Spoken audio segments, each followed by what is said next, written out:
Myra here from Mind, Body, Soul UK, and I'm here today with Elle. Hello. Would you like to introduce yourself and say what you Uh, do? yes, hello. My name is Elle Deriades. I'm a singer and a dancer. I'm Greek and Brazilian, and I currently live in London. I started dancing when I was 3 years old, and I started off with the ballet. And then afterwards, I continued to contemporary, jazz, hip hop, commercial, musical theater, and Afrobeats. So I still Amazing. have some styles that I want to put my hands around, but Yeah. we'll get there. And then at 13 years old, I started singing, and my mother put me to vocal lessons. Yeah. I thought actually I sucked. I thought I was really bad at the beginning, but actually they said, "Oh, you're decent." I was like, "Okay." Amazing. And then I Amazing. started off from there and to experiment and see more about the singing industry as well. Yeah. So you're very versatile then. Yeah, I Yeah. do Love love that. the languages as well. So I do like to experiment with different languages as well. Yeah. Love that. How does music and dance help your mind? I think when I'm in my element, I really feel peaceful and that I can release my energy. Yeah. I remember that I was out of training for a couple of years, and I really felt that I was out of my body, out of my like I wasn't able to feel the same way I used to when I used to dance and I used to Okay. sing. So I was in a very low vibration back then. So I think when Okay. I started again, getting back into my element, they brought that really a huge amount of energy. Yeah. Oh, amazing. Love that. So we're just going to get into it. Today we're going to be talking about self-love and body confidence, which I think is a really good topic to talk about. So how important is self-love and body confidence to you? I think it's extremely important, especially for these days, because at the moment we are inside, we're in lockdown, so we are with ourselves all the time. So we need to be good in our skin and Yeah, our mental well-being. So I think it's vital to talk about these issues at this moment. definitely. I think it's number one for me on my personal list, Yeah, because if you respect yourselves, then other people will follow. So other people will respect you. yeah, Um, definitely. Self-love gives you the strength to deal with any challenging situation in life Yeah, and the mental ability to create your own happiness. It is the foundation of the house as well. At the end of the day, it is that if you don't have the foundations, the house will fall apart. yeah. It's a um, good way of explaining. and also body confidence as well. It's super, yeah, definitely, because it's literally we're all visual people nowadays, especially with social media. So it's good to have that kind of image. Yeah. um, yeah, body confidence as well is super important, Hmm. because it is part of our self-love journey, and Yeah. this is the way we present ourselves in the outside, and the way we move shows if we're confident with our body. Yeah. Definitely. Definitely. And what are the ways that you personally express your self love and your body confidence? um, I think for me it would have to be um, through my needs. So Yeah, um, basically expressing self-love and body confidence has to do with making healthy choices for yourself. So eating well and balanced, sleeping well, putting the right fuel inside of your body, yeah, um, and learning actually what works for your body. Um, Also is taking care of your physical appearance and your, of course, and your mental well-being at the same time. yeah, Um, yeah, creating healthy relationships that contribute to a happy and positive environment for you. Happiness and self-love and body confidence, at the end of the day, it is a choice, yeah, creating that environment for us. definitely, definitely. Would you say that dance really helps then, really helps you express the self-love and body confidence. Yeah. Definitely, and especially the times that we're living at, I'm so happy about that, because now you won't see, when I used to be like back in, it was like 1990 and 99 that I started ballet. So I remember back at that time, there were some stereotypes about body and how you should look in these kind of dance environments, which now it's not the case anymore. All sizes are accepted, and everyone can embrace their body the way the way they are. They don't have that urge to change that we used to have, that kind of pressure in the society. Yeah, I think that's really important, and I do feel like it's getting better in terms of, there used to be a certain image like that you had to look like in order, for society to like accept you. But now it's kind of changing now, and I think like you can express your body confidence in different ways as well. Even like you don't always have to be, how can I put this? Like you can be fully dressed and you can be body confident as well. Do you know what I mean? So there's no rules to it when it comes to that. Exactly. Whatever you wear, you can wear, like, especially in UK, you can wear, I don't know, like a helicopter on your head, like a crazy toy or something, and nobody would care. Nobody would give it down. You would just look around, oh, okay, and they'll just acknowledge you, and they're just going to be, oh, okay. Yeah, wear a onesie outside, whatever. How important is female empowerment and affirmations to you?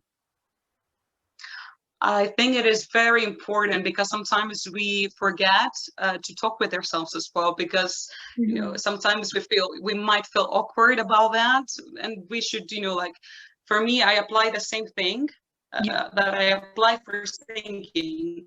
So we have in singing, you have a lot of like crazy vocal exercises, and in acting as well, you have some really like weird exercises that they put you out of your comfort zone. But you learn to embrace it, and you learn to accept it and feel actually good in it. So it's the same thing with affirmations. I'm so glad that we're living at this time, as I said before, that awareness has started to expand, and people are more open-minded. We still have a lot of work ahead of us, of course, but I can already see women supporting each other, and we can also see the change as well within companies. We have more women in power at the moment, which we were lacking before. And it is very crucial. It is very crucial, as the only person we should compete is ourselves, and becoming the best version of ourselves every day. So we shouldn't be taught from a young age to compete other women, or compete in general other people as well. Like, we should only work towards our highest good. And I think it is very important as well to educate children early on. And we should use positive affirmations and words in our everyday life. I don't know if you ever came across to people that they were physically and verbally abused towards women.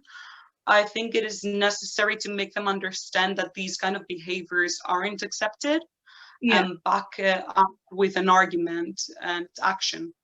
Because when we aren't taking position towards certain subjects, it rewards that kind of attitude, and it creates a vicious circle. It is always okay to seek help, as we live in a world that therapy and information is easily accessible and free of charge these days, especially within the UK. Yeah, that's so true. So true. Have you ever had an experience where you felt lack of self-love due to relationships? Definitely. To be honest, in my personal life, I don't permit anyone to make me feel the lack of self-love. Because I was taught from a very young age to understand that this is coming from a toxic and bitter kind of behavior. It has nothing to do with someone that is being offended or being commented negatively, it is only a reflection of the other person's insecurities. Ooh, yes. I love that. Yeah. It's so true. So true. Yeah, no, I like I do like to go deep into that, the root of the problem. A really nice phrase that I've heard, I can take credit for that, is hurt people hurt people. Yeah. So it makes us understand more, not that we are going to accept these kind of behaviors, but it makes us understand where they're coming from. And that is just, we are amazing, and we don't need to, we don't need to kind of like fall into that trap. Yeah. I did come across a challenge a few years ago, and the person I was with commented something really unkind about my acne, which I suffered for many years. My first reaction was, "Excuse me, what do you mean?" Yeah. Yeah, or like, I can't remember exactly, but I said something, "Excuse me, what did you say?"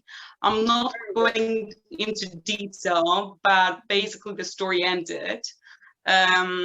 And I think it is important at the end of the day that we choose the people that we are surrounded, Yeah. and we should only let people that they contribute to a healthy and happy lifestyle. So you don't need to accept any kind of behavior or excuse somebody for their behavior. Definitely, definitely. And when it comes to like social media, a lot of people do say a lot of things online and stuff when in reality they wouldn't even be saying that to people.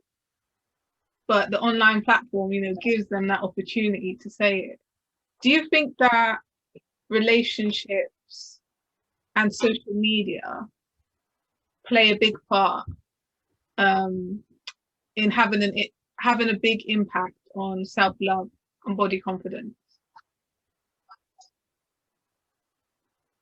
A tremendous one, especially because I felt I had that kind of transition because I was in the last generation of the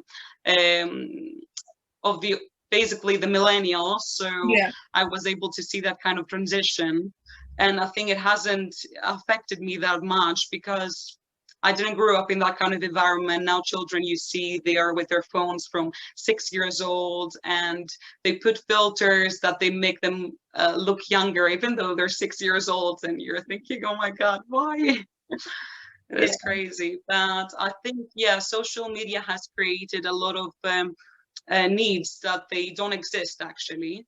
Yeah. And they didn't exist before as well. They're only in our minds. And relationships have a tremendous impact as you let your vulnerable side to be exposed, and there will be people that are going to take advantage of these vulnerabilities. Yeah, it's so true. And times are really so you have to embrace it. Pardon? You have to embrace it because it's part of it. You have to embrace it. Times are really changing as well in terms of like social media and relationships. A lot of things are online dating or, all this kind of stuff. And me, I'm quite old school, so I don't really, I've never used a dating app or anything like that. And I'm quite old school. But yeah, I just think times are really changing in terms of relationships and social media. People, there's just so many options for people. Do you know what I mean? Yeah. Just by too many sometimes. Yeah. Just by typing something, there's so many options for people. So what does good mental health mean to you? Good mental health for me, I would say that I believe that good mental health means making healthy choices, functioning well, adapting within the society, which will help you towards creating a happy and fulfilled life. In simple words, if I can, explain. Love that. What things do you do to help keep your mind at ease? What makes me feel at ease? is using the things that they make me happy, and such as working out, dancing, singing, being around people that they support you and that they bring them your best values, I think is very important. And eating well as well. Like for me, food is number one. Yeah, definitely. I agree with that. Is the love, one love. Yeah. And what are there any words of wisdom you would give to people right now who might be like going through a tough time? Yeah, definitely. I would say that whenever you come across to people that they try to damage your self-love, is to tell them, I love the person that I am, or my body. I had to clap. I don't. It is. You have to let them know that, you know, to stand your ground. I don't appreciate that kind of behavior. It is simply unkind, and this behavior speaks loudly about your personality and your personal insecurities. Ooh. So afterwards, I think like the other person, I think the way they perceive it, most people, they want to be liked, and they want to, even if you hear a lot of people, they'll be, oh, I don't care about other people's opinions, or everyone, you know, cares about it at least a little. Yeah, it's like you care about your mom's opinion. That's still one person. Exactly. So you do care. Yeah, so I think the other person will start thinking, oh my gosh, she or he understood my insecurities. They know. How can they know? How can somebody tell me, you know, tell me off? Like they won't usually expect that kind of reaction, because most people will stay silent. True. Because we're so so used to by the society, oh, don't act this way, no, this is too much, no, this is too. It's not. Like if you feel somebody intentionally is trying to hurt you, you shouldn't doubt yourself for any moment. Another phrase that a lot of us use as well, like which I would like to say, it's when a difficult situation comes, we often use that kind of question, why do all bad things come to me? Which they don't. We should be really careful with what we wish or we ask. Yes. They never do. Yeah. We just subtract them with our words and our thoughts. I don't believe in punishing ourselves for silly mistakes we made. And I think if you're feeling confident and truly love yourself, people will never succeed in hurting you. There are always going to be bitter and toxic people who will try to put you down, but that doesn't have to do anything with you. Remember that it always shows more about their character than yours. If you don't like confrontation, it's okay, or simply don't feel comfortable with it. You can say that this kind of behavior is against your beliefs, and just simply that they're unkind. I could do it. You aren't really obliged to take anything. Yeah, you could do it in a calm and collected way. It doesn't have to be, you know, over the top. All like forward, like if you just take it a notch back. It is nice to be by yourself, I think, sometimes, with no buzz, no distractions, especially this time. It really helps you to understand your needs and see your traumas directly in the eyes, because then you won't be afraid. It will be when you're seeing your fears in the eyes, it doesn't feel as scary as you thought. And it can only make you stronger from then. 100%. Like, if you can be alone with your thoughts in silence, then, you know, that's really powerful, I think. But definitely. I think we've covered everything for today. Is there anything else you'd like to say? I think a last one. I had so many things. Like I was like, there's something I'm really passionate about, and I think it's good to share this time. And I think something else we should say is that we aren't victims in any situation, because we grow up as well, like feeling seeing our perspective and feeling that we are the victims. We just choose to be. I think like it's a good question to make to people. Have you thought about trying something that it makes you feel uncomfortable? Like try by practicing the skills that we said. Try practicing try practicing confrontation, or even speaking to someone directly. Doing something that scares you and that is not usually perceived as as a very easy approach. Yeah, I think that's pretty much. Yeah, so basically stepping outside your comfort zone and doing things that, would be good for you, but, you're scared to do them. Yeah, definitely. I agree with that. Thank you for today. Really appreciate it for taking the time out. Guys, if you want to go and check her out, I will put the Instagram there and everything, so you can check out her singing, her dancing. She's an amazing singer and dancer as well. So yeah, make sure you go and check her out. Thank you very much for having me as well, Sharon. Of course. Anytime. Thank you. Till next time, guys.